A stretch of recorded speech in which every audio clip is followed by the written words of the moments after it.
The second most impressive debut from a SWAC player this week 0 was Dee Davis of Alabama State.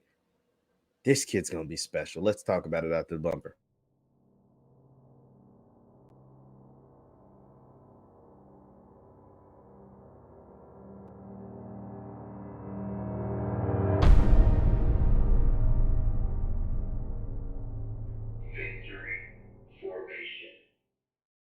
What is going on, everybody? What is going on, everybody? My name is JeffLightsYJr. here at the Black Boss channel and Victory Formation. Thank you guys for tuning in. Be sure to hit that thumbs up button, like, share, subscribe, and the notification bell because we upload every single day. Now, the biggest, the player I thought was the most impressive during week 0 of all the SWAC players was Jeremy Musa. Jeremy Musa is an older player. Jeremy Musa has been playing college football for 4 or 5 years or so.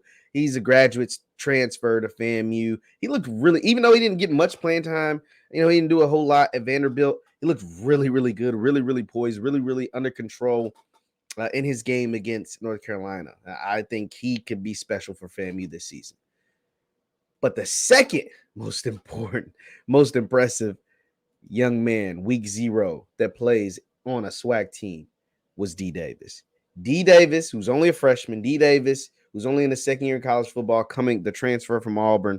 Dee Davis, I always thought he had potential to be really special. And it really still is only potential because it was just one game. It's week 0 against Howard.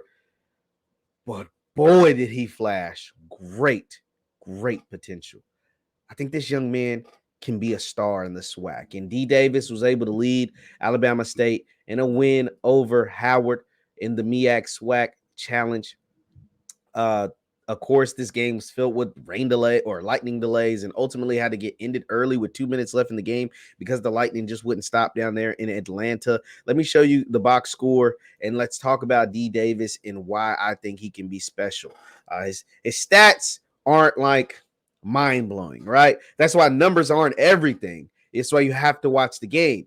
But his stats were good enough and he showed flashes to you be like, yo, this guy is going to be really, really good. And 16 to 23, 184 yards. Once again, not crazy impressive. He only had 23 throws, though. And like I said, the weather, the lightning, all of that, all of these delays, we're talking about over 2 hours worth of delays before they finally called the game. A touchdown and a bad interception. You know, interception where he threw the ball in traffic and it got tipped and picked off. So not excusing all of that. But the throws, the pocket poise, the fact that he keeps his eyes down the field the entire time, even when he decides to run or before he decides to run, he keeps his eyes down the field, and the way he was able to utilize his legs and utilize his running ability. See, a lot of times when you get these big times kids out of high school, they just always want to take off running. So a lot, but we're seeing more and more developed and polished players even coming out of high school who are using their legs when they need to, not just because they can. And Dee Davis showed that ability in their win against Howard. Now, Howard was in this game. Howard's problem is Quentin Williams didn't have a good game at all. He didn't really want to push the ball down the field. As you see, he only was averaging 4 yards of completion. That's just not good enough. 4 yards of completion compared to Dee Davis's 8 yards of completion. You want to get your number around 7 to 8 yards of completion. 4 just isn't going to cut it. He's known for his deep ball, Quentin Williams, that is, but he didn't let it rip. He didn't throw the ball down the field only a couple of times. And then you hold the ball too long and you get sacked, and it just got really ugly for just the offense for Howard. Just looked just out of sync the entire time, even though they really legit still had a chance of tying or even winning this game at the end. Just the weather wouldn't allow them to get another chance. But Demetrius Davis, I talked about before this game, I thought that this young man, just from his pedigree, just from his resume, he had a chance to be special, but I wanted to see it out on the field first. I was like, yo, this guy in 2-3 years, you can look up and he can be a SWAC all-time great just off his resume alone, just off his resume. Now, the team has to continue to build around him, and he has to prove that he can go out there and do this, at the college level. Doing it in high school is one thing. Doing it at the college level is a totally different thing. And just in game 1, MEAC SWAC Classic, first college game, all the weather delays, everything, if you just add everything into it, I thought he had a really good debut.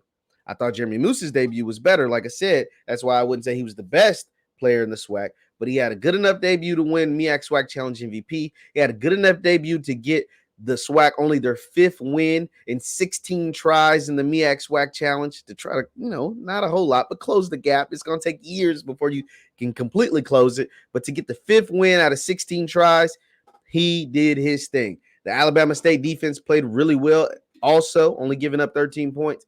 But I really like Dee Davis. I think they're going to have to establish that run game. I know the Howard defensive line was really good. Howard had a guy wrecking stuff on that D line. But Dee Davis throws a pretty ball, keeps his eyes down the field. And like I said, that upgrade in quarterback for all the SWAC schools across the board are going to show this season in the play of the teams. The teams are going to be better. Now, obviously, somebody's going to have a bad record, or a couple of teams are going to have bad records. But the upgrade in quarterbacks and the teams who upgraded those quarterbacks are going to benefit from that. You're going to see the residual income from going out and getting a signal caller that can really ball. That's one of the things that is holding the SWAC back. The trenches play, the quarterback play. Trenches play still needs some work at a lot of schools, but we've seen a lot of schools go out and upgrade that QB1 position, and it's showing. FAMU upgraded their QB1, and it showed. Alabama State went out and upgraded that QB1, and it showed week 1 getting the SWAC, like I said, only their 5th win in the MEAC SWAC Challenge. Dee Davis is a guy that in 2 and 3 years, I think we're going to be talking about as one of the best to ever come through the Hornets, and possibly one of the best to ever come through the SWAC. That's how impressive he was to me. That's how good as a freshman to go out there. Like I said, he didn't light the world on fire, but he showed the flashes. He showed the poise. He showed the pocket awareness. He showed the passing ability, the keeping his eyes downfield, just something as simple as keeping your eyes downfield. He showed. Yeah, he's going to have his freshman mistakes. He's a freshman. It's his first time really getting playing time in college. He's going to have freshman mistakes. He had one when he threw that bad interception. But boy, oh boy, he showed way more good than bad. And I can't wait to see his journey at Alabama State.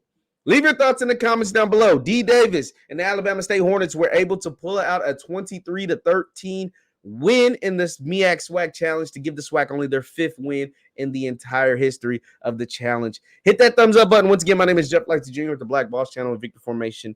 You can follow me on Instagram and Twitter at JLightsy7. That is at JLightsy7. Also, we're on the road to 4K on YouTube. Subscribe to the channel, JeffLightsYjr. We're on the road to 4K. Thank you guys for tuning in. Hit that thumbs up button on your way out, and I'll see you next time. Peace.